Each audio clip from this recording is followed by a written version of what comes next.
एक कहानी सपनों की दीपावली। गरीबी से सुख की ऊंचाई की। एक छोटे से गांव में रहने वाले राघव नामक छोटे से लड़के का सपना था कि उसका परिवार भी दीपावली में खुशियों से भरा हो, पर यह सब उसके लिए सिर्फ सपनों की दीपावली जैसा था, जैसा कि उसने कहीं सुना था। परंतु राघव का परिवार गरीब था और उनके पास इतने धन की कमी थी कि वह भी दीपावली की खास तैयारी करने में सक्षम नहीं थे। गरीबी से सुख की ऊंचाई की ओर। राघव के पिताजी रमेश एक छोटे से किराने की दुकान में काम करते थे।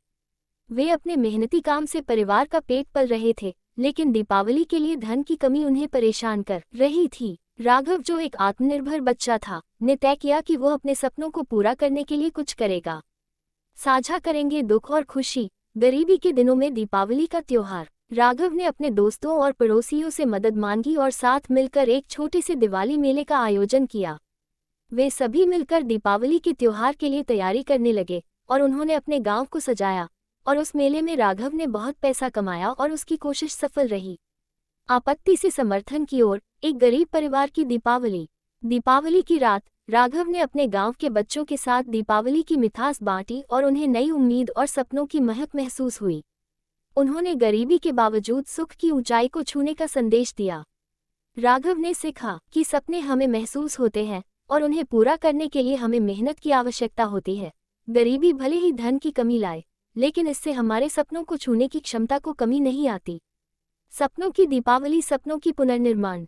एक नया सफल शुरुआत। दीपावली के बाद राघव ने नए उत्साह और आत्मविश्वास के साथ मेहनत की और अच्छे अंक प्राप्त करके अच्छे स्कूल में प्रवेश प्राप्त किया। उसका सपना पूरा होता। राघव ने न केवल अपने परिवार की जिम्मेदारियों को संभाला, बल्कि उसने भी अपने साथी गरीब बच्चों की मदद की। एक दिन राघव ने गरीब बच्चों के लिए एक शिक्षा केंद्र खोला, जहां उन्हें मुफ्त में पढ़ाई के अवसर मिलते थे। उसने इन बच्चों को नए सपनों की ऊंचाई में ले जाने का संकल्प किया। राघव का कार्यक्षेत्र बढ़ता गया और उसने गरीबी के खिलाफ जागरूकता बढ़ाने के लिए कई पहल की।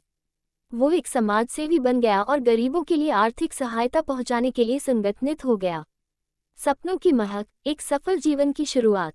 राघव ने दिखाया कि गरीबी सिर्फ एक स्थिति है, लेकिन सपनों की महक हमें सफलता की ऊंचाई तक पहुंचा सकती है। उसने अपनी मेहनत, साझेदारी और संघर्ष के माध्यम से दिखाया कि किसी भी परिस्थिति में हम अपने सपनों को हकीकत में बदल सकते हैं। इस कहानी से हमें ये सीखने को मिलता है कि गरीबी केवल आर्थिक स्थिति नहीं होती, बल्कि यह एक मानसिक स्थिति भी हो सकती है। हमें अपने सपनों को पूरा करने के लिए मेहनत, आत्मविश्वास की आवश्यकता होती है। राघव की तरह हमें भी अपने सपनों की महक को महसूस करने के लिए अपनी क्षमताओं का सही उपयोग करना चाहिए।